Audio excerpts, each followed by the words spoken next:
우리 16절부터 함께 한 목소리로 합독하겠습니다. 사람들은 자기보다 더 큰 자를 가리켜 맹세하니 맹세는 그들이 다투는 모든 일의 최후 확정이라. 하나님 약속을 기업으로 받는 자들에게 그 뜻이 변하지 아니함을 충분히 나타내시려고 그 일을 맹세로 보증하셨나니 이는 하나님이 거짓말을 가질 수 없으니 두 가지 변하지 못할 사실로 말미암아 앞에 있는 소망을 얻으려고 피난처를 찾은 우리에게 큰 안위를 받게 하였으리라. 우리가 이 소망을 가지고 있는 것은 영혼에 닿아서 튼튼하고 견고하여 희장하여 들어가니 그리고 앞서가신 예수께서 멜기세덱의 반차를 따라 영원히 계획했으라게 되어 우리를 위하여 들어가셨느니라. 아멘. 히브리서 2장 16절 20절 말씀을 중심으로 영혼의 답이라는 주제 함께 말씀을 나누겠습니다. 우리가 소망을 가지고 있는 것은 영혼의 답 같아서 튼튼하고 견고하여 희장하여 들어가니라고 말씀합니다. 하나님이 세상을 창조하시고 그곳에 아담이라는 한 인간을 두셨습니다. 그리고 아담에게 명령을 하셨죠. 두 가지 명령을 하셨습니다. 하나는 세인과 부여서 출몰하여 이 땅을 다스리라는 명령입니다. 또 하나는 동산에 있는 모든 열매를 다 먹되 주방에 있는 선악을 알게 하는 시간을 먹지 말라. 이 두 가지를 주셨는데 아담이 한 가지는 잘 행했습니다. 그런데 한 가지 선악을 알게 하는 시간을 먹지 말아야 하는데 그것을 먹게 됐죠. 결국은 아담은 그 에덴이라는 가장 아름다운 곳에 다시는 들어가지 못하는 그런 삶에 처하게 됩니다. 이유는 하나님이 아담이 스스로 이게 가장 이제 오분이라는 주제 가장 중요합니다. 아담이 스스로 그 에덴 동산에 들어가서 무엇을 따먹을까요? 생명나무 열매. 생명나무 열매를 스스로 따먹을까 두루두루 헤엄검을 쳐서 들어가지 못하게 하셨습니다. 여러분 역설적으로 보면 하나님이 참 이상하십니다. 아담이 생명나무의 그 열매를 먹고 회복되어져야 됨에도 반드시 그래야 됨에도 불구하고 하나님은 아담이 생명나무 열매를 따먹지 못하게 했어요. 왜 그랬을까요? 이런 고민 안 해보셨어요? 왜 하나님이 두루두루 하얀 그 에덴 동산에 돌게 하셔서 아담이 에덴 동산에 들어가지 못하도록 그 들어가지 못하게 하는 이유가 있었죠. 생명나무 열매를 먹지 못하게 하기 위함이라고 말씀합니다. 그 이후로 모든 인간은 하나님께 나아갈 수 없는 존재가 된 것이다. 그럼 결코 우리는 우리 스스로 하나님께 나아갈 수 없습니다. 우리가 뭔가를 통해서 하나님께 나아갈 수 있다고 착각하는 사람은 교만한 사람입니다. 결코 나아갈 수 없습니다. 그래서 오늘 심지어 우리 기독교인들이 성경 다음으로 많이 읽었다는 책 중에 하나가 철로역정입니다. 여러분 그 철로역정도 우리 개혁주의 성경적으로 보면 잘못된 겁니다. 우리 인간이 스스로 저 천국을 찾아갈 수 있어요? 없어요. 그래서 하나님이 이스라엘 백성들에게 하나의 법을 주신 게 뭐예요? 율법입니다. 율법을 주셨어요. 그 율법을 주신 목적은 너희들이 율법을 통해서 변화되어라 뜻이 아닙니다. 율법을 통해서 뭘 인자라고요? 너희들은 아무것도 할 수 없는 존재임을 고백하게 하기 위해서 율법을 주신 겁니다. 그 율법을 통해서 우리가 아무것도 할 수 없구나. 이 율법은 다른 말로 뭐냐면 두루두루 하얀 겁니다.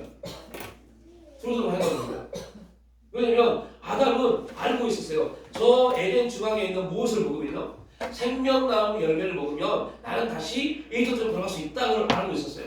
다시 말하면 하나님이 이스라엘 백성에게 율법을 주신 이유는 너희들이 율법을 통해서 내 앞에 겸비하여 무릎 꿇으면 내가 너희들 죄 해결해 줄게 이겁니다. 그리고 나서 그들이 하나님 앞에 겸비하여 무릎 꿇으면 이제는 누가 찾아오세요? 하나님이 찾아오십니다. 우리가 찾아간 것이 아니라 하나님이 찾아오십니다.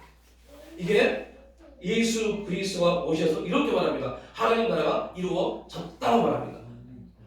우리가 하나님 나라를 이룬 게 아닙니다. 그래서 여러분 신앙이 잘못된 사람들은 내가 열정을 내가 열심을 내서 뭔가를 이루려고 시간에 뭔가를 변화시키려고 내가 뭔가를 이루려고 노력합니다. 그러다 보니까 어떤 문제에 빠지면 하나님을 만나지도 못하고 하나님 말씀을 읽어도 그 말씀에 아무런 감동도 주지 못하고 오히려 육신의 문제, 육신의 연약함에 매여서 원망하고 불평하는 문제에 빠져버립니다. 찾아오십니다. 매일매일 주님은 우리에게 찾아오십니다. 그 찾아오신 주님을 만나야만이 우리가 실제 하나님의 법을 지킬 수 있습니다. 매일매일 찾아오시는 주님을 만나지 못하고 매일매일 찾아가려고 하니 하나님을 만날 수가 없죠. 우리가 뭔가를 해서 우리가 기도를 열심히 해서 하나님을 만나려고 합니다. 그러다 보니까 결국은 찾아오셔서 매일 함께 하시는 그 하나님을 우리는 만날 수 없어요. 그래서 우리는 결코 어떠한 것도 그것이 기도가 됐던 그의 말씀을 보는 행위가 됐던 그게 예배가 됐던 주님보다 앞서면 안 됩니다. 우리는 항상 주님 뒤에 주님과 함께 발맞춰 걸어야 돼요. 그랬을 때 하나님이 이루시고 하나님 이루시고자 하는 일들을 우리가 감당할 수 있습니다. 그렇지 않으면 우리는 계속적인 이 세상의 풍파에 흘려서 믿음이 있는 것 같은데 열심히 뭔가 하고 있는 것 같은데 나도 모르는 사이에 세상에 흘러 떠내가 버리는 그런 문제에 빠져버려요.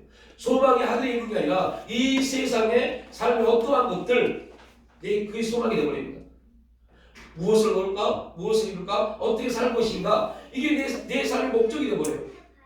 그래서 그 목적이 이루어지지 않으면 나는 가난하네, 나는 불쌍하네, 나는 돈이 없네, 나는 뭐가 없네라는 계속 자기 자격지심에 빠져버립니다. 내 인생이 어떻게 될 것인가에 대한 문제에 빠져버립니다. 하나님을 이 땅에 보내시고 무엇을 우리를 통해서 이루시고자 하는 목적이 무엇인지는 관심도 없어요. 자, 어떻게 살 것인가? 우리 가정은 어떻게 될 것인가?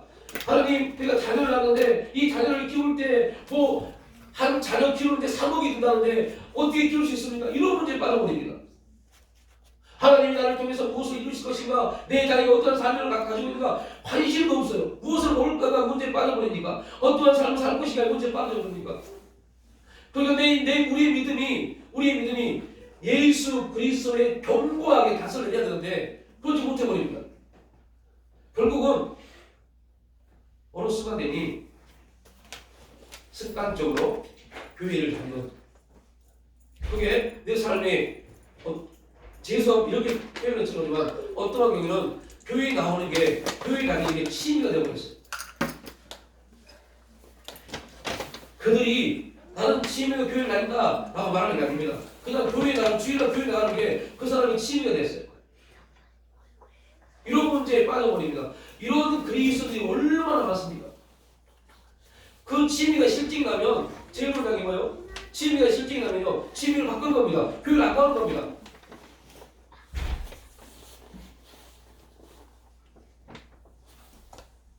오늘 하나님 우리에게 정말 무서운 말씀을 합니다. 사람들은 자기보다 더 큰 자를 가리켜 맹세하니, 그죠? 우리가 어떤 일에 맹세합니다. 내가 주고받아 진짜 이렇게 할게 맹세합니다. 그때 맹세할 때 누가 자기 이름을 걸고 맹세하는 사람 누가 있어요? 보통 좀 어린아이는 그럽니다. 내가 우리 엄마 이름을 걸고 맹세할 겁니다. 그 말은 무슨 말이냐면 그 아이에게 엄마는요 모든 걸 감당할 수 있는 모든 걸 해줄 수 있는 그런 존재로 인식되기 때문에 그렇게 말합니다.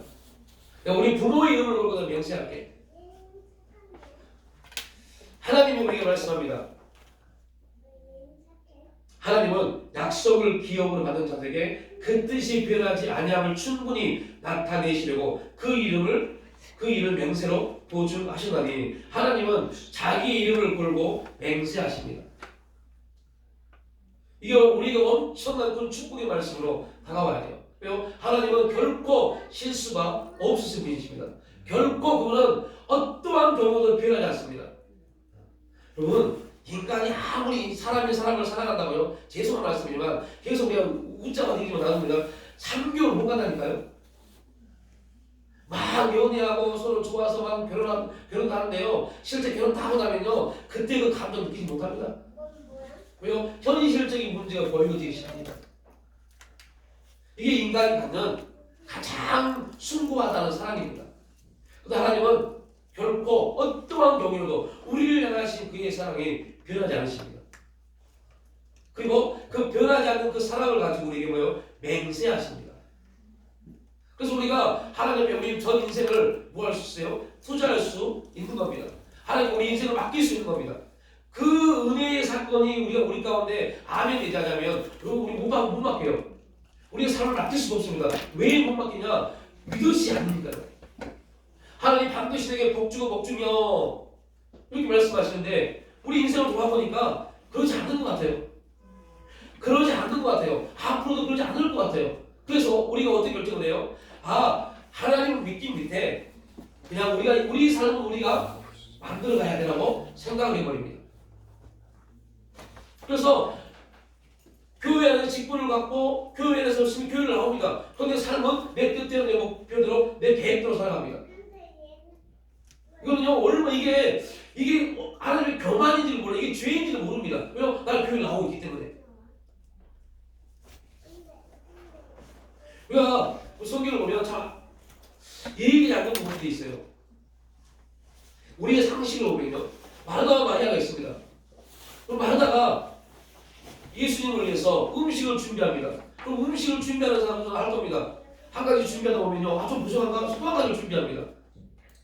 당연히 한 가지를 준비하다가 여러분 우리가 존경하는 사람, 우리가 사랑하는 사람이 여러분 집에 오셨어요. 그때 여러분 어떠십니까? 그냥 한 가지만 준비해놓고 근데 뭐 이러지 않을 겁니다. 뭐가 더 필요하지? 뭘 더 할까? 이런 고민을 분명히 모든 그냥 사람이라면 그렇게 생각할 겁니다. 그러니까 마르다가 하고 있는 그 행위가 결국 우리의 상식으로 잘못된 게 아닙니다. 그런데 하나님의 평가는 예수님 평가는 전혀 다릅니다. 엉뚱한 평가를 내려버립니다. 우리의 상식으로는 예수님이 마르다에게 어떻게 말했어야 돼요? 마르다야 참 고생한다. 참 나를 대접하기 위해서 정말 수고한다. 아이고 어떻게 하지? 너무 수고하는데 이렇게 말하는 게 인간이 갖고 있는 기본적인 상식입니다. 그런데 예수님은 엉뚱한 소리 해버리죠. 마르다야 여러 가지 일을 하는 거 그거 중요한 간다. 그러나 너 분주함을 하는 그거 잘못된 거야. 당연히 뭔가를 준비하는데 분주하죠. 그리고 우리 기본적인 상식으로 야 바야야 너 어디 되게 힘들지 않냐? 바쁘지 않냐? 내 말은 조금 이따 듣고 먼저 이거 다 준비하고 나서 내 말을 들어라. 얼마나 멋진 말입니까? 인간적으로 얼마나 공감됩니까? 그렇게 말씀하지 않았어요.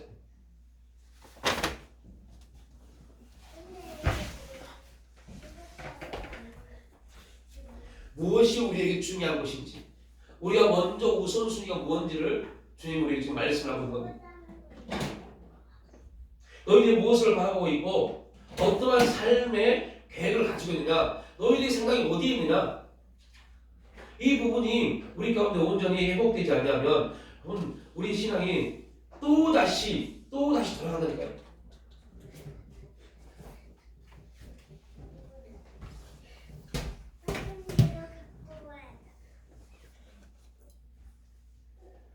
아브라함의 생애를 살펴보면 하나님의 약속을 기다리지 못함으로 많은 실수와 넘어짐이 있었습니다. 분명 하나님의 말씀을 붙잡고 갈대아 우르를 떠나서 하나님이 지시한 땅에 왔지만 그 땅이 그에게 큰 좋은 일들을 주지 않았죠. 그러니까 여러분들 우리가 생각을 해보면 갈대아 우르를 떠나서 아버지가 죽고 이제 하나님의 지시한 땅에 왔으면 그런 순종의 자리에 왔다면 하나님이 그 가나안 땅에서 아브라함에게 뭘 줬어야 돼요? 축복을 줬어야 돼요. 분명히 말합니다. 창세기 12장에 갈대아 하나님의 지시에 따라 갈대아 우르를 떠난 아브라함이 그 땅에 왔더라. 그리고 하나님 분명히 12장 2절 3절 말씀에 말씀합니다. 내가 너를 축복해 줄게. 내 이름을 크게 할게. 창대케 할게. 너는 복이 될지라 라고 말씀합니다. 그러면 이 말씀만 딱 비춰보면 그곳에 뭐가 오면 안 돼요? 흉년이 오면 안 돼요. 내 이름이 아브라함 이름이 창대케 되어져야 되고 복의 근원이 돼야 되는데 흉년이 들었어요. 우리가 하나님을 믿으려고 하나님 어떤 은혜를 통해서 하나님을 믿게 됐고 하나님 말씀을 통해서 은혜를 받았어요. 그리고 정말 열심히 하나님의 뜻대로 살아가려고 기도하고 노력하는데 길이 열리지 않습니다. 반드시 뭐가요? 흉년이 옵니다. 여러분 이거는 아브라함의 우선 100% 그런 삶을 살아야 돼요. 아브라함의 우선이라면 우리가 믿음으로 아브라함의 후손이 있다면 아브라함의 삶의 그 길이 우리의 동일하게 이루어진 원리입니다. 왜요? 그렇게 믿음이 회복되어져 가니까요. 그래서 흉내가 났다고 해서 아이씨 뭐야 이거 이럴 필요가 없어요. 아 내가 지금 제대로 어디 길을 걷고 있구나, 믿음의 길을 걷고 있구나 라고 생각됩니다. 그런데 그 믿음의 기준을 알지 못하니까 교회를 한 거에 뭐 열심히 기도한 거에 헌금한 거에 내 인생이 이렇게 볼품없는데 이런 문제가 되어버립니다. 그게 뭐예요? 아브라함 흉내에 딱 임하니까 하나님 말씀이 그를 움직이지 못했어요. 아이씨 뭐지 이거? 하면서 돌아보니까 저 애굽에는 살만하거든요. 그래서 애굽에 내려가 버립니다. 이러한 실수와 이러한 문제들이 굉장히 많았어요. 그럼에도 불구하고 하나님이 아브라함의 은혜를 주셔서 아브라함을 다시 불러내시고 언약을 갱신하시고 언약을 다시 회복시켜 주셔서 아브라함아 절대 고민하지 마. 그 종도 너의 후손이 될 것이 아니야. 이스마엘도 너의 후손이 아니야. 내가 너와 사라를 통해서 내 대적의 물을 취하를 그 후손을 줄게. 그럼에도 불구하고 또 실수합니다. 이게 창세기에 남아있는 내용입니다. 그런데 신약은 바울은 결과를 딱 가지고 말합니다. 아브라함이 오래 참음으로, 아브라함이 실수했고, 아브라함이 뭐 잘못했고, 이 말 한마디 하지 않습니다. 아브라함이 오래 참음으로 약속을 받았다고 말합니다. 왜 그럴까요? 이게 우리에게 굉장히 중요한 사실입니다. 왜? 여러분, 바울이, 구약 학자인 바울이 아브라함의 이 사건을 몰랐을까요? 실수하고 넘어지고 죄를 짓고 이거 몰랐을까요? 그런데 바울은 한마디 그 내용 쓰지 않습니다. 아브라함이 오랜 참음으로 약속을 얻었다고 말합니다. 사라가 아이를 할 수 없는 그러한 삶이었는데 믿음으로 사라는 아들을 낳았다고 말해버립니다. 왜 바울은 그렇게 기록했어요? 구약에 나와 있는 그 실수와 잘못 다 빼버리고 약속을 받았다고 말할 수밖에 없어요. 이게 하나님이 우리를 보시는 삶의 내용입니다. 너 실수할 수 있다니까? 너 죄질 수 있어. 넘어질 수 있어. 근데 나 그거 안 봐. 나는 내가 너에게 언약하고 약속한 거 그거 이루어진 거 그것만 보는 거야. 이게 하나님의 약속입니다. 그 일을 하나님 받아요. 맹세하신 겁니다. 자기 이름을 걸고 맹세하신 겁니다. 야 네가 열심을 내서 네가 뭔가를 위해서 내가 이걸 이루는 게 아니야. 내가 너를 불렀고 내가 너를 불렀던 그 내 명예 그거를 위해서 내가 맹세한다. 내가 너를 부른 목적이 있어. 내가 반드시 그거 이루어줄게. 이게 하나님이 우리에게 맹세로 보증하는 일입니다. 근데 이거를 우리가 이해하지 못하면, 이 사실을 이해하지 못하면 우리는 계속 넘어질 수밖에 없고 실수할 수밖에 없는 그런 존재임에도 불구하고 뭐가 된 것처럼 넘어지고 실수한 것 때문에 그것 때문에 서러워하고 그것 때문에 안타까워하고 그런 분들을 이거는 회개하면 끝나는 일입니다. 이거는 회개하면 끝나는 일이에요. 교회 여러분 보세요. 안 봤어. 친구한테 교회 알아보세요. 이걸 회개하면 끝나요. 이거 가지고 내가 왜 이럴까 고민도 하지 마십시오. 우리가 고민할 것은 하나님 어찌하든 간에 내 인생 가운데서 하나님의 뜻이 이루어지고 합니다. 이게 우리 고민이 돼야 돼요.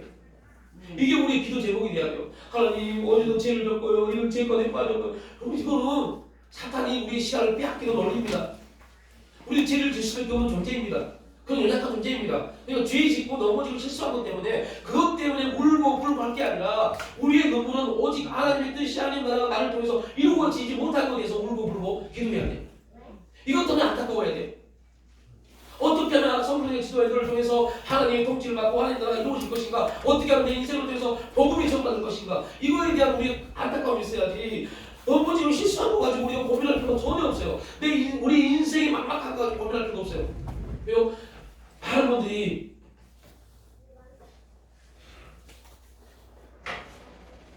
이런 문제에 많은 거예요. 어떻게 될까요? 어떻게 될까요? 여러분, 약속을 받았다라는 의미, 이건 되게 중요한 의미입니다. 이것만 제대로 알아내요. 오늘 성경 구절 그만해야 돼요. 약속을 받았다는 의미가 받다, 얻다는 의미가 아닙니다. 받다, 얻다는 의미가 아니라, 여러분, 이 페이지에 있죠? 뭐라고 써요? 도착하다, 도달하다는 뜻입니다. 받았다는 의미가, 받았다, 오래 참은 약속을 받았다는 말이 받다, 얻다는 의미가 아니라 도착했다, 도달하다는 의미입니다. 굉장히 중요한 메시지, 우리 복음에서 제일 중요한 메시지입니다. 율법은 율법은 하나님이 이스라엘 백성들에게 율법을 주셔서 뭐하도록요?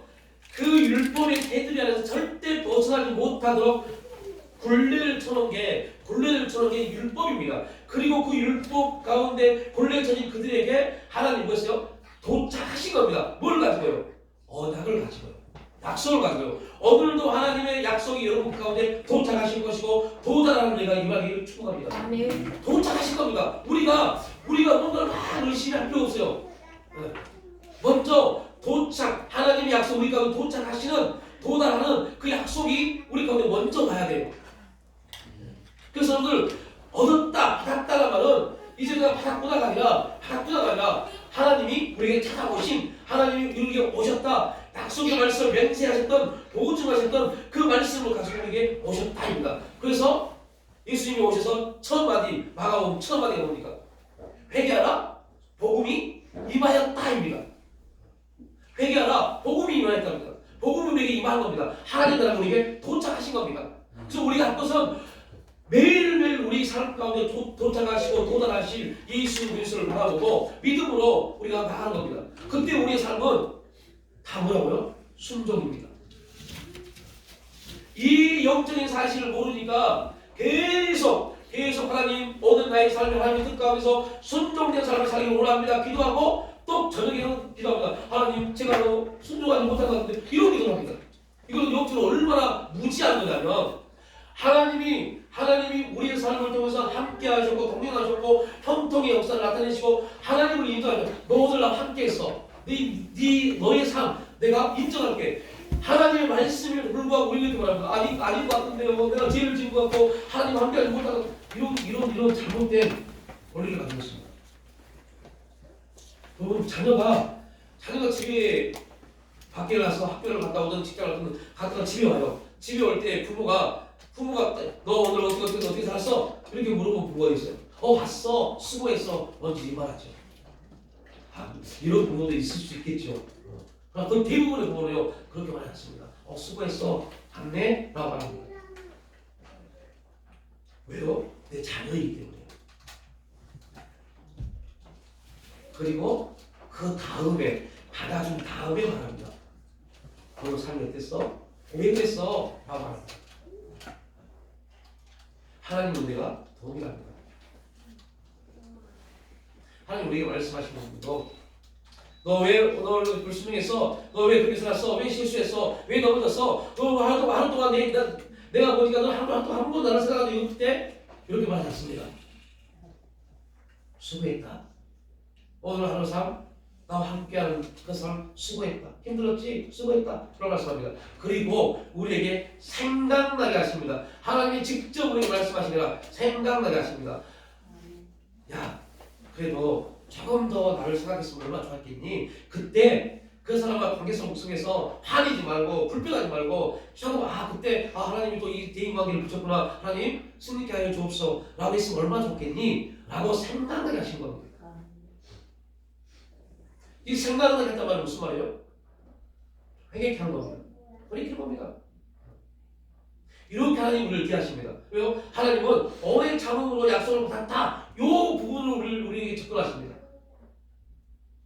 그래서 우리가 나눴던 아브라함이 아내를 외국왕이 쫓아니까요 자기 살려고. 그런데 하나님이 아브라함이 너 이 자식 너 볼 수 있어? 아내를 이거 안 되겠네 이거 못 됐네 이렇게 말하지 않았어요.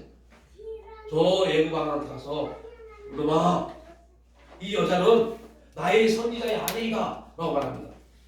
외국왕을 바로 깜짝 놀라게 만들어버립니다. 이게 하나님의 역사입니다.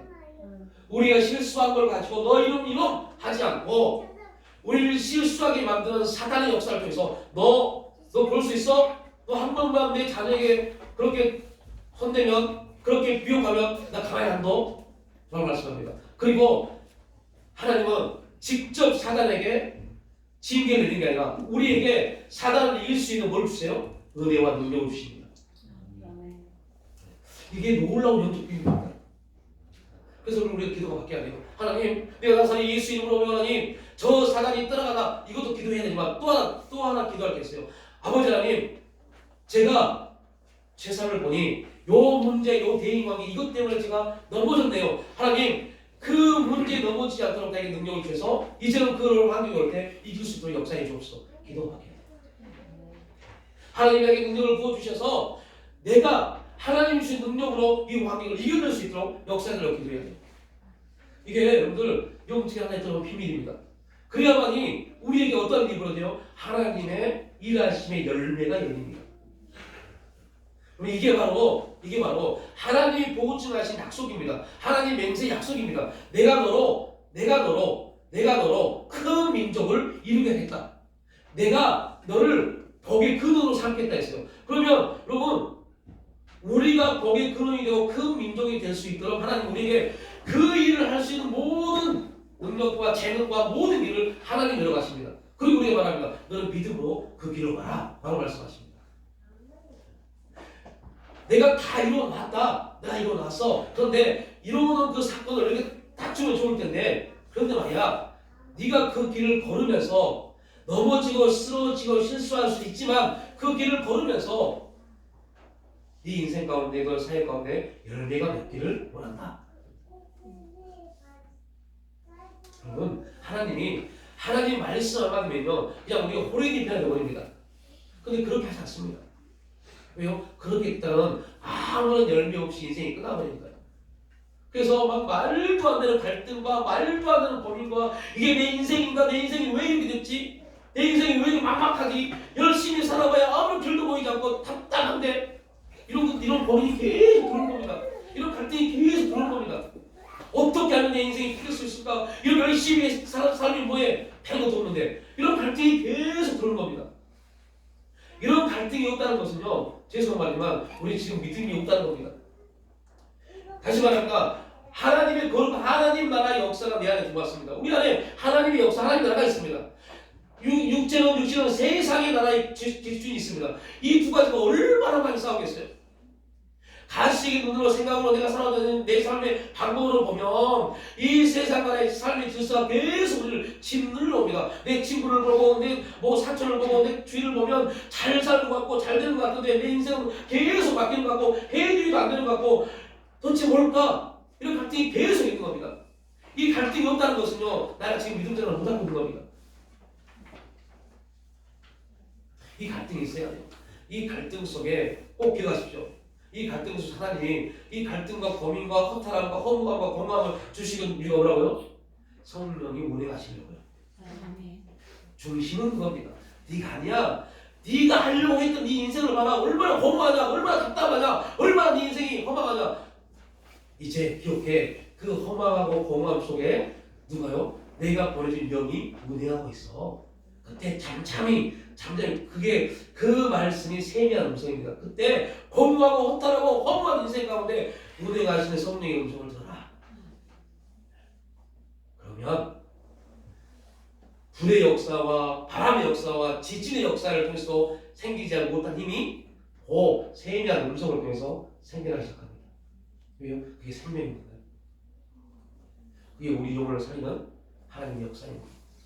그게 그 음성이 우리의 믿음이 그리스도 예수 안에 견고하게 닷을 내리는 삶의 영입니다. 그때 우리의 고백이 우리의 신앙을 주 앞으로 더 가까이 갈 수 있는 원리가 됩니다. 그렇게 우리 하나님이 찾아오십니다. 그런 은혜를 우리 가운데 하나님은 매일매일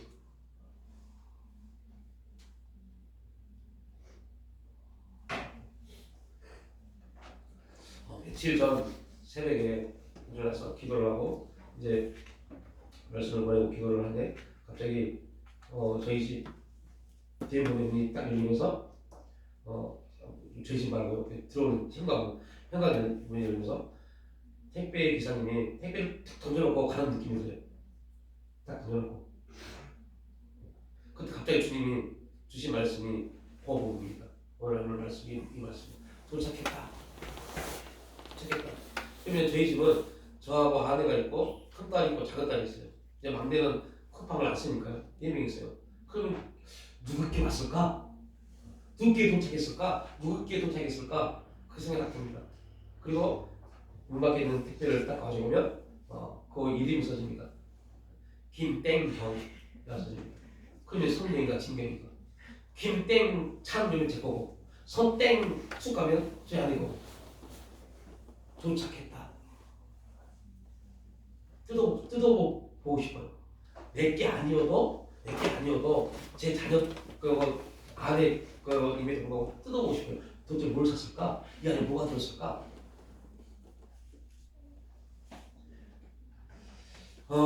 제가 이 말씀을 드린 이유는요, 이게 하나님이 우리에게 주시는 하나님 역사입니다. 뭘까? 저 집사님이, 저 장로님이, 저 원사님이 받은 은혜는 뭘까? 저 어떤 은혜를 받았을까?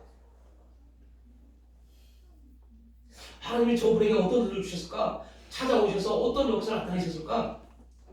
그래서 교회가 서로 이러한 감정이 있어야 돼요. 하나님이 저에게 찾아오셔서 이러한 일을 나타내셨습니다. 이러한 일을 하셨습니다. 그렇군요. 하나님 당신이 그런 일을 주셨군요. 저에게도 또 이렇게 주셨는데요. 똑같은 환경에도요. 전혀 다르게 역사하신 분이 하나님입니다. 그렇게 매일매일 우리에게 하나님은 띵동 도착했습니다. 하나님 은혜가 능력이 필요한 사람이 하나님 능력이 은혜가 필요한 사람이 하나님 은혜가 은사가 필요한 사람이 하나님 은사가 매일매일 우리에게 도착하십니다. 그 은혜의 고백들이 그 은혜의 감정들이 넘쳐날 수 있기를 축복합니다. 아브라함의 하신 맹세에 대해 두 가지 이야기하고 있습니다. 첫째, 하나님의 맹세가 그 약속을 엄중히 어길 수 없다는 것이 되게 하겠다.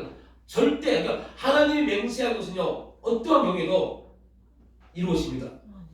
두 번째, 약속의 확실성을 알리심으로 아브라함의 믿음을 격려하게 한 하나님의 일하심이었습니다. 그러니까 아브라함이 얼마나 많은 실수와 얼마나 많은 넘어짐이 있었습니까? 그럼에도 불구하고 언약을 갱신하시고 다시 언약을 회복시키신 이유는요. 야 아브라함아 걱정하지 마. 너 실수가 있고 넘어짐 있었어. 그런데 내가 그 언약 내가 이루어줄게. 이 고백입니다. 그러니까 계속해서 찾아오셔서 12장에서 언약을 주셨는데 13장 14장에서 뭐예요? 실수합니다. 그 두려워합니다. 그러니까 하나님이 15장에 다시 오셔서 언약을 갱신하십니다. 그리고 15장에서 언약을 갱신하시면서 어떤 일을 보래요? 짐승들을 다 각을 떠서 반으로 딱 가립니다. 그리고 그 반으로 갈려진 그곳에 하나님 불이 확 지나갑니다. 그리고 말씀합니다.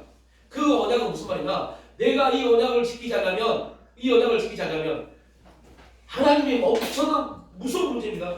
하나님이 반으로 나뉘어서 하나님의 불이 당신에게로 지나간다는 뜻을 말하는 겁니다. 여러분, 하나님이 아브라함이 말합니다. 아브라함아, 짐승을 담아서 짐승을 반으로 나눠라. 내가 그 갈라진 그곳에 내 불이 지나갈 것이다. 이게 언약의 갱신입니다. 이 말은 아브라함은 그 언약을 지킬 수 있었어요? 없습니다. 왜요? 아브라함이 언약을 한 게 아니기 때문에 언약을 하신 분이 지켜야 돼요. 그 말은 내가 너에게 그 언약을 지키지 못하면 이루지 못하면 내가 이 짐승처럼 될게라는 뜻입니다. 이게 하나님의 맹세입니다. 하나님이 반으로 갈라질 수 없어요. 없습니다. 근데 왜 그런 맹세를 했을까요? 그 맹세를 하신 이유가 뭘까요? 하나님 반드시 그 일을 이루시기 때문에. 이게 놀라운 겁니다.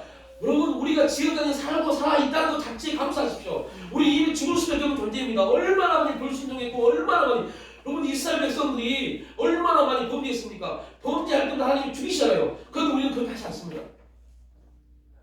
아간이 범죄했다고 하나님이 말합니다. 아간을 그 해골 골짜기 넣고 돌을 쳐 죽여버립니다. 그게 무슨 문제라고 우리는 그보다 더 많은 문제를 졌는데.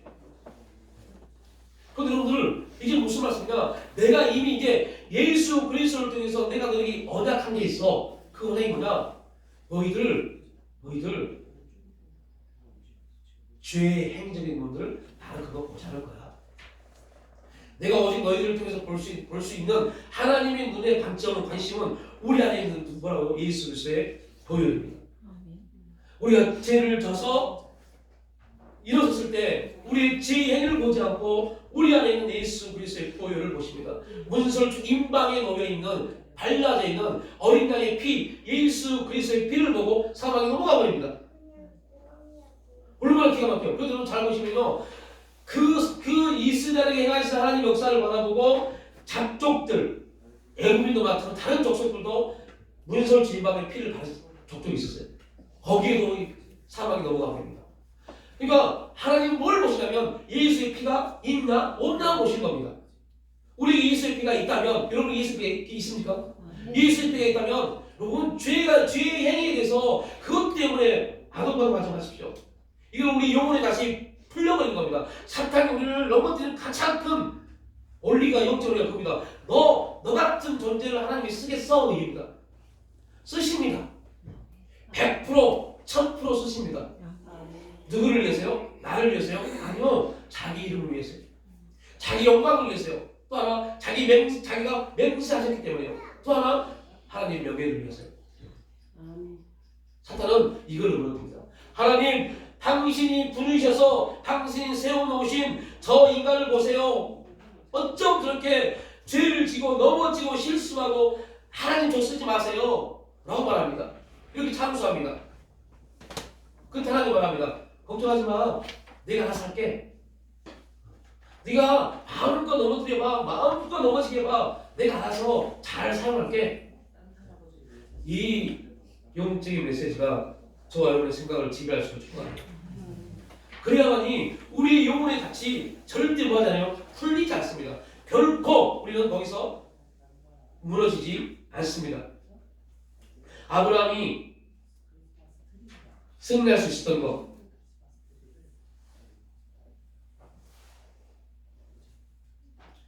아브라함을 통해서 하나님의 거룩한 약속이 출발했다면 이제 예수 그리스도를 통해서 그 약속이 마침표가 됐습니다. 그러니까 아브라함 때부터 예수 그리스도의 때까지. 그래서 마태복음은 족보를 말할 때 뭐라고요?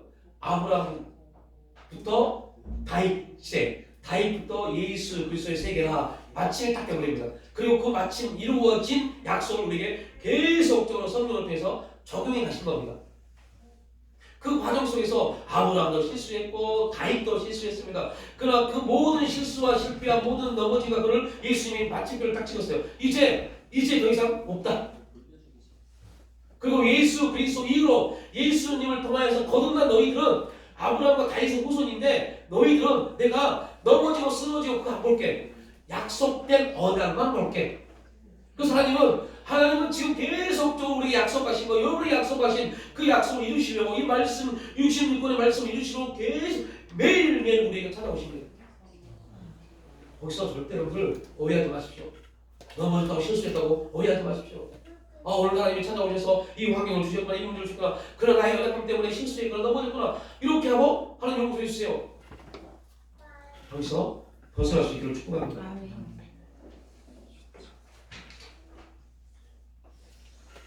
창세기 11장 2절 설명 말씀에 이렇게 말씀하죠. 내가 너를 큰 민족을 이루고 내게 복을 주어 너를 이름을 창대케 하니 너를 복이 될지라. 너를 축복하는 내게 내가 복을 내리고 너를 저주하는 내게 내가 저주하니 땅의 모든 족속이 너로 말미암아 복을 얻을 것이라. 이 믿음의 약속이 저와 여러분 삶 가운데 표적으로 나타날 줄을 축복합니다. 이 거룩한 소망, 여러분 하버드 국가대학의 니콜라 이스라는 그 정신과 교수가 있어요. 그분이 2019년 조사한 겁니다. 2019년 미국에 3천만 명 이상이 우울증 공황장애에 있었답니다. 그의 100만 명이 자살을 시도했다고 말합니다. 외적인 어떤 이업이 없고 물질적으로 풍요를 누리는 사이에서 이런 엄청난 일들이 나타났습니다. 2022년 한국 20대 40대 우울증 환자가 100만 명 시대에 되었다고 말을 합니다. 한국은 자살률이 세계 가장 높습니다. 그 중에 정신적인 문제가 70%가 넘어갑니다. 이런 이유가 어디에서부터 기인했을까요? 제가 속해 있는 한국정신보건학회 부분에 오면 거기 김현진 교수라는 분이 이렇게 진단했습니다. 소망의 위기다라고. 뭐가 없기 때문에요? 소망이 없는 사람들이 나타나는 행동 중에 하나가 공허합니다. 우울합니다. 우리가 기억해야 할 것은 하나님께서 우리 인생의 설계자이시며 주권자이시고 섭리하신 대로 인도에 가신다는 거, 이거 꼭 기억하십시오. 이거 잊지 마십시오. 하나님이 내 인생의 뭐다? 설계자이십니다. 우리 인생의 주권자이십니다. 우리 인생의 섭리하신 대로 인도에 가십니다. 그러니 우리 뭐 할 필요 없어요? 내가 어떻게 될 것인가 이렇게 고민할 필요가 없어요. 우리가 할 것은 이 사실을 믿는 겁니다. 하나님이 나를 설계하셨다. 그러면 하나님은 뭐 설명할 필요 없죠. 어떤 분이신지. 그분이 우리 인생을 설계했다니까요. 그럼 그 설계가 잘못됐을까요? 절대 잘못되지 않습니다. 근데 왜 우리 인생이 잘못되기로 가는 것 같을까요? 믿지 못하니까요. 여러분, 하늘의 영원한 소망이, 하늘나라의 영원한 소망이 믿어지십니까? 우리의 이해적 사건을 우리는 도저히 받을 수 없습니다. 그런데 하나님은 우리가 말한다. 믿어. 제발 좀 믿어라. 믿는 건 된다니까? 라고 말씀하십니다. 소망은 곧 하나님을 믿는 믿음 안에서 생기기 때문입니다. 우리 열심과 지식과 경과 노력을 통하여 미래의 삶이 결정되는 것이 절대 아닙니다. 하나님의 부르심 안에서 그의 뜻에 맞게 우리의 삶이 설계되어 있기 때문입니다. 어떻게 잘못 이걸 생각하면 그럼 우리가 아무것도 못하는 로봇인가? 그렇게 사는가? 이게 아닙니다. 우리에게 자유의지를 주셨어요. 그래서 하나님의 뜻 안에서 우리가 하나님이 우리에게 어떠한 인생의 삶의 목표를 가지고 있는지를 우리가 조금만 이해한다면 하나님의 설계 안에 하나님 인도하심 가운데 인생이 얼마나 드라마틱한지요. 그게 우리가 그 드라마틱한 그 영화 한 편을 요셉에서 볼 수 있잖아요. 하나님 요셉에게 꿈을 줍니다. 그럼 그 꿈이 뭐예요? 언약입니다. 내가 이렇게 이루어질게. 그런데 그 언약을 주신 다음에 하나님이 요셉을 어디를 예고로 팔려갑니다. 그 인생이 얼마나 비참합니까? 예고로 팔려갑니다. 그런데 하나님이 어디서 함께 하세요? 예고에서 함께 하세요. 그래서 보디발 장군의 집에서 형통합니다. 근데 얼마나 잘생겼는지 그 장군의 부인이 꼬시고 싶어요. 꼬시고 싶어요. 근데 요셉이 전혀 거기에 넘어가지 않습니다. 그러니까 모함을 해서 그걸 감옥에 가둬버립니다. 그 인생이 얼마나 기구합니까? 우리 말로 얼마나 기구한 인생입니까? 그런데 하나님이 요셉과 함께 하니까 요셉이 거기서 하나님이 누구를 만나게 해요? 만나면 이렇게 이루어집니다. 우리가 좋은 사람 만나려고 노력할 필요 없어요. 노력하는 순간부터 엉뚱한 사람을 만나서 인생 편안합니다. 여러분, 만나면요 하나님을 믿고 하나님이 내 인생 가운데 함께 하시는 형통이 될 걸 믿고 기도하고 가면 진짜 말도 안 되는 방법으로 사람을 만나게 하는 일들을 이루어 가십니다. 정말 기가 막힌 방법으로 사람을 만나게 하는 역사를 이루십니다. 그래서 우리가 여러분 기도하실 때 하나님 제가 하나님의 뜻 가운데서 하나님의 섭리 가운데 하나님의 설계 가운데 온전히 그 길을 가지러 합니다. 그때 하나님은 그곳에서 생각지도 못한 사람을 만나게 하셔서 그 만남의 역사를 이루어 가십니다. 거기서 누굴 만나요? 술 맡은 사람과 떡 맡은 사람을 만나요. 근데 갑자기 하나님이 그들에게 뭘 줘요? 꿈을 꾸게 해요. 요셉은 어떤 사람입니까? 꿈의 사람입니다. 꿈을 꾸게 해요. 그리고 하나님이 요셉에게 지혜를 줘서 그 꿈을 해몽하게 만듭니다. 그럼에도 불구하고 요셉이 거기서 실망합니다. 금방 자기를 찾을 줄 알았는데 찾아주지 않습니다. 그리고도 하나님이 어떤 역사를 해요? 바울에게 꿈을 줍니다. 감당하지 못할 꿈, 머리가 깨질 같은 꿈을 줍니다. 어떠한 열국의 그 박사들도 해설할 수 없는 꿈을 줍니다. 그때 술 맡은 남자에게 하나님 다시 누구를 기억하게 해요? 요셉을 기억하게 합니다. 요셉이 당당하게 말합니다. 제가 지혜가 있어서 당신의 꿈을 해몽한 게 아닙니다. 나의 하나님 여러분의 하나님 되시길 축복합니다. 나의 하나님이 당신의 꿈을 오늘 해몽할 겁니다. 그랬더니 여러분 생각해 보세요. 총리가 되려면 어떤 길을 밟아야 돼요? 일단은 뭐에 입문해야 돼요? 정치에 입문해야 돼요. 일단은 대통령을 만나든 자기를 총리로 소개할 수 있는 사람을 내가 만나야 돼요. 그런데 이 사람 지금 어디에 있어요? 감옥에 있어요. 감옥에 있는 죄인입니다. 왕이 쭉 듣다가 야 너 총리해. 그래 버립니다. 이거 말이 됩니까? 이거 말도 안 되는 인간의 상상을 말도 안 되는 겁니다. 그런데 바로가 지 꿈이 해석해줬다고. 그리고 한 나라의 왕이 자기 꿈 하나 해몽해줬다고 너 총리해라고 말하는 이거 말도 안 되는 겁니다. 근데 그 말도 안 되는 일이 하나님 역사입니다. 그 말도 안 되는 인생 가운데 서있기를 축복합니다. 여러분 말이 되도록 인생을 만들지 마십시오. 말이 되도록 인생을 만들어버리면 그 인생은 그 말로 끝나버립니다. 말이 안 되도록 인생이 만들어져 가야 돼요. 그래서 하나님이 말도 안 되는 환경을 우리에게 주신 겁니다. 이유는요 말도 안 되는 환경을 이루시려고요. 여러분 성경이 여러분 우리의 이해로 이해가 됩니까? 이해가 안 된다니까요. 보라 내가 새 일을 하리니 거기에 장차 들짐승 타조와 성냥이가 그럼 그들이 뭐라고 하나님 알아요. 그 일을 이룬다고 합니다. 여러분 저 표적을 따르니 귀신을 쫓아내는 새 방을 말을 뱀을 지으며 무슨 돈을 마실 때 해를 받지 않냐며 병든 사람을 서는 아니라. 그러면 이게 실제 우리 가운데 이루어질 일들입니다. 그러나 우리의 이 성격은 도저히 받아들일 수 없습니다. 이해할 수 없습니다. 심지어 교회 성도들까지도 귀신이 어디 있어 하는 존재가 있습니까요? 그런데 하나님 말씀합니다. 내가 그 일을 이렇게 말도 안 되는 환경을 만드신다니까요. 우리 인생에 말도 안 되는 길을 다 막아버린다니까요. 이렇게 공부하면 될 줄 알았는데, 이렇게 열심히 살면 될 것 같은데 안 돼버립니다. 엉뚱한 사람을 만나게 해서 더 길을 막아버립니다. 야, 보디발의 장군의 집에서 이렇게 하나님 함께 형통하게 되니까 얼마나 기뻐요. 야, 여기서 나를 회복시켜 주겠구나. 이 보디발 장군이 나를 잘 봐서 내 신혼을 회복시켜 줄 것이다. 그런데 하나님은 요셉을 뭐로 세우려했어요? 총리요. 총리가 돼야만이 이스라엘 백성이 회복되니까요. 이스라엘 민족이 회복되니까요. 총리가 세우려면 그 총리가 되려면 누가 와야 돼요? 왕. 그 바로 땅은 총리를 시킬 수 있는 존재가 못 됩니다. 그건 힘도 없어요. 바로가 와야만 요셉은 총리가 돼요. 그러니까 하나님이 그 일을 이루신 겁니다. 말도 안 되는 일을요. 그래서 여러분들, 저와 여러분 인생 가운데 말도 안 되는 일이 벌어질 때 그런 거 있죠. 나를 총리 삼으려고 그러시나? 나를 이런 거룩한 세계 삶의 법의 근원이 되게 하시려나? 이런 고백을 축복합니다. 또 이런 아픔이 왔어. 또 이런 문제가 왔어. 내 인생은 왜 이럴까? 이런 고민하는 사람들이요. 평생 좀 삽니다.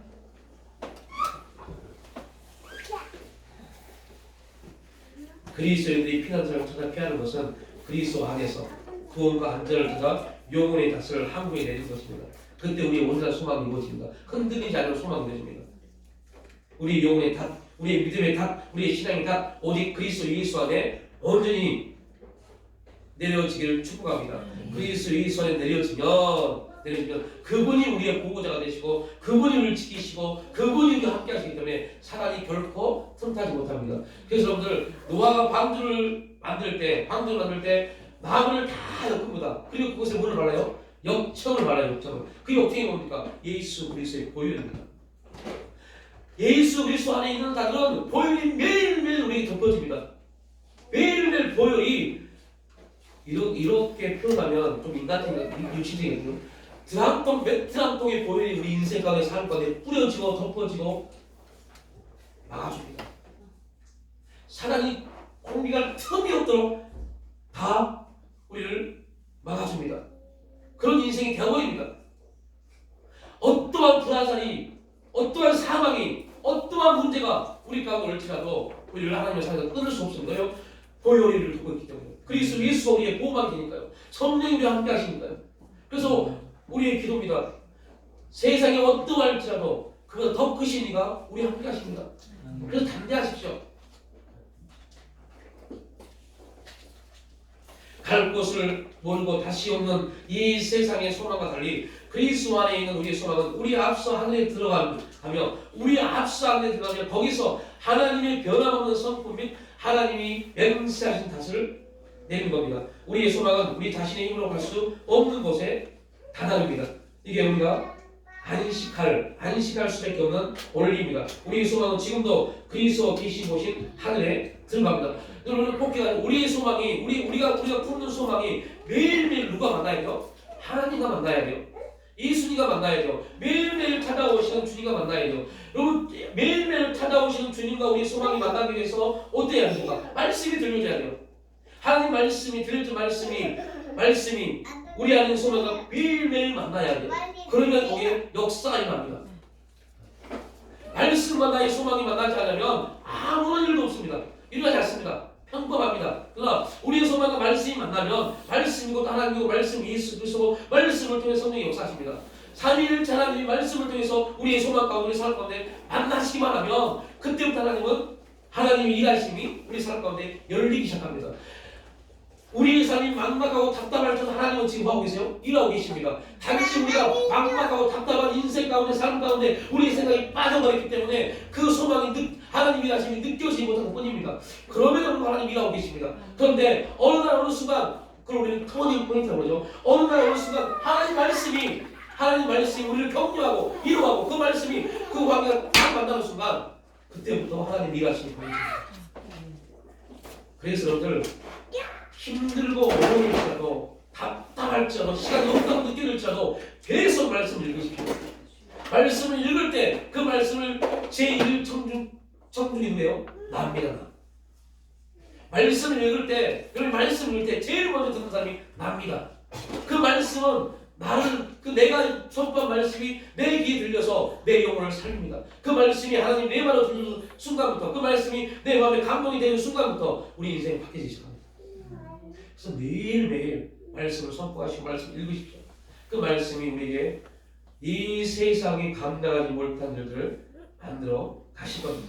말도 안 되는 일들을 우리 가운데 나타나게 하실 겁니다. 우리의 소망의 갓을 하늘의 지성소 튼튼하고 견고하고 무너지지 않는 그러한 곳에 내릴 수 있기를 축복합니다. 마지막 결론입니다. 그럼 어떻게 우리의 소망에다 믿음에다 영혼의 갓을 그 하늘의 지성소에 튼튼한 지성소에 내릴 수 있을까요? 여러분 주부에 안 일어났어요? 왜 낼 수 있을까요?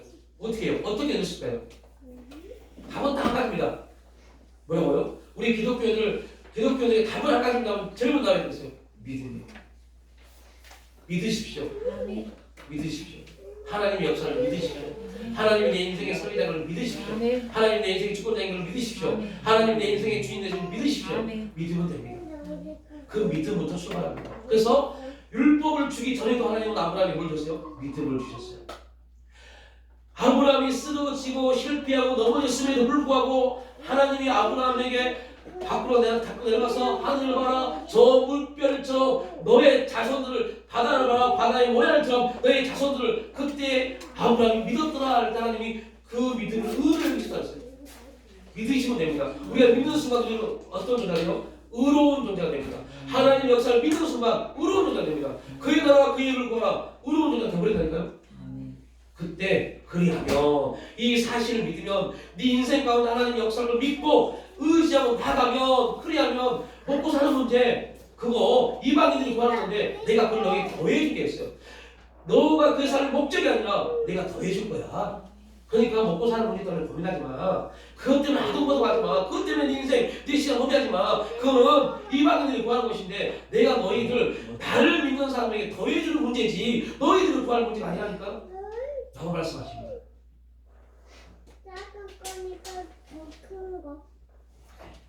그렇게 말씀하십니다. 그런데 간증이 조바의 삶 가운데 고백되시길 축복합니다. 네, 정말로 우리 영혼의 믿음의 다시 그리스도 예수 안에 완전히 열려서 사단이 아무리 우리의 생각을 통해서, 우리의 삶을 통해서, 남편과 아내를 통해서, 자녀를 통해서, 부모를 통해서, 이웃을 통해서, 친구들을 통해서 우리를 혼란하게 만들고 어지럽게 만들고 허무하게 만들지라도, 소리들이 많은 정보들이 우리를 무너뜨리려고 할지라도 꼭 기억하십시오. 아무것도 아닙니다. 별거 아무것도 아닙니다. 왜요? 하나님의 관심은 두 가지만 봅니다. 첫 번째, 그 안에 예수의 피가 있는가 없는가. 있으십니까? 아멘. 그건 무엇입니까? 그만까지 믿느냐 믿지 않느냐 믿으시기 바랍니다. 아버지 하나님, 우리 연약하고 부족하여서 어느 때는 내 안에 정말로 예수 그리스도 생명 그 피가 있나 의심할 수도 있고, 정말 내가 믿음의 사람인가? 아, 이거 다 믿음의 사람이 아닌 것 같은데? 의심할 수도 있습니다. 그럼에도 불구하고 하나님이 당신의 이름을 걸고 맹세하셔서 보증하셔서 그 일을 이루어 가시고 역사하시고 은혜하심으로 하나님의 기적을 간증하게 하시고 동의 형통함으로 우리 인생 가운데 표적으로 나타내실 것을 믿고 또한 아버지 하나님 나아갑니다. 비록 실수하고 넘어질 수 있습니다. 죄 가운데 우리가 서 있습니다. 그것 때문에 울고 불고할 것이 아니라 하나님의 뜻이 우리 가운데 이루어지기를, 하나님의 나라가 우리 가운데 오늘 이루어지기를, 그 부분을 놓고 눈물로 기도하는 우리의 삶 될 수 있도록 축복하여 주시옵소서. 우리의 소망은 있고 싶지않아 하늘에 있습니다. 그 소망을 바라보고 지성소에 튼튼히 우리의 믿음의 탑, 신앙의 탑 내리고 한 말 한 말 믿음의 행전을 써내려갈 수 있는 우리의 삶이 될 수 있도록 축복하여 주시옵소서. 감사드리올 때 예수님의 이름으로 기도 올려드립니다.